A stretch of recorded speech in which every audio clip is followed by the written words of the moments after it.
Morning, everybody. Behind me is the Sandy Point Lighthouse. I'm still shooting my exterior shots here in the amazing little town of Shelburne, Nova Scotia.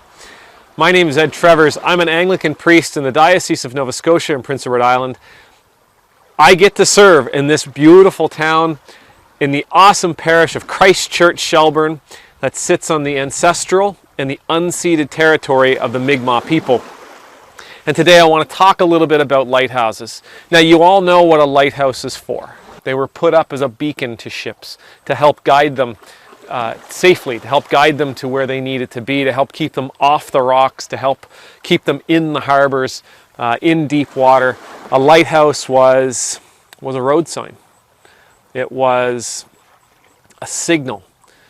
It brought ships and their crews and their cargoes safely into harbor. Last week I did a video on the importance of bridges in our world, and that the world needs you and I to be a bridge between those opposite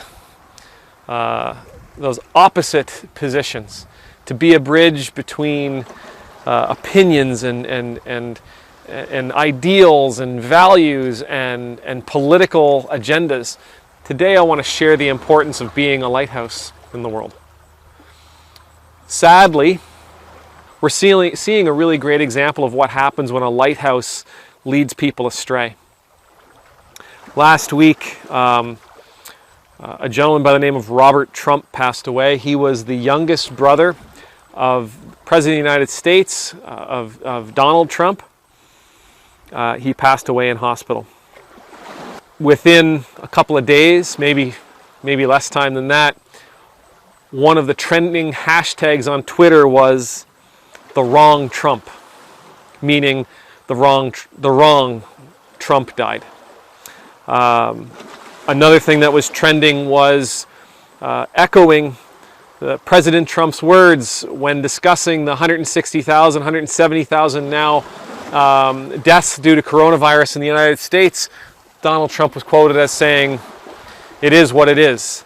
And of course, once his brother passed away, that's what people were trending as well. Hashtag, "It is what it is."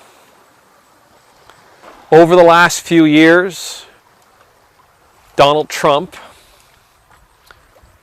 has been a lighthouse.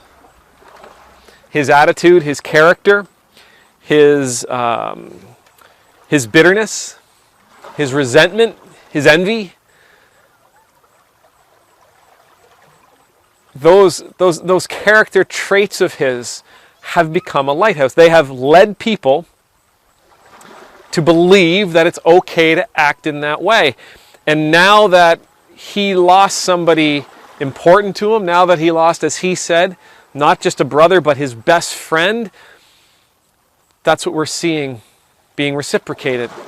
We're seeing resentment and bitterness being thrown his way. We're seeing malice. We're seeing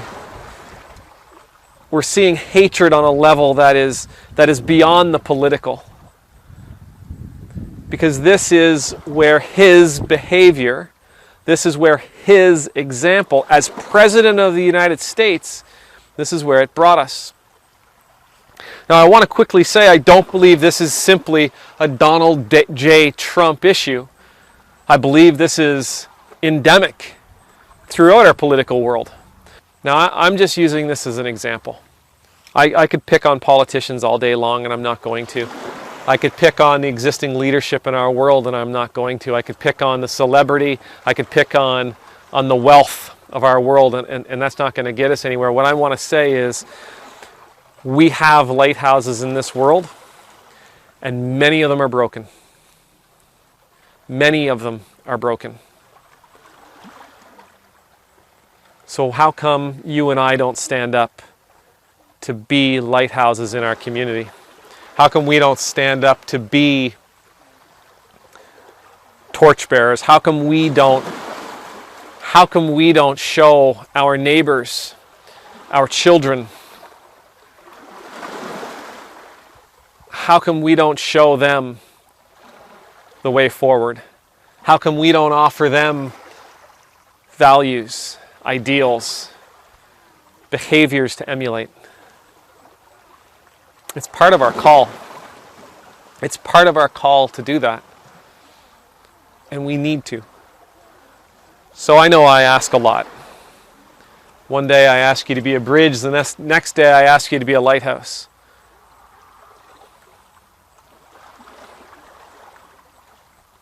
But I have faith that all of us can be all of these things. I have faith that if we choose to follow Christ, if we choose to follow Christ in our life, we will be the bridges of our community. We will be the lighthouses of our community. We will be the leaders that our communities need us to be. We will take the gifts that we have and we will offer them to those that are in need. We just have to be willing. May the Lord bless you. May the Lord keep you. May the Lord make his face shine upon you and be gracious to you. May the Lord lift up his countenance upon you, and may you know the peace of being in God's presence. And I pray that you will choose to be a bright, shining beacon for your community, bringing people to safety and prosperity. Amen.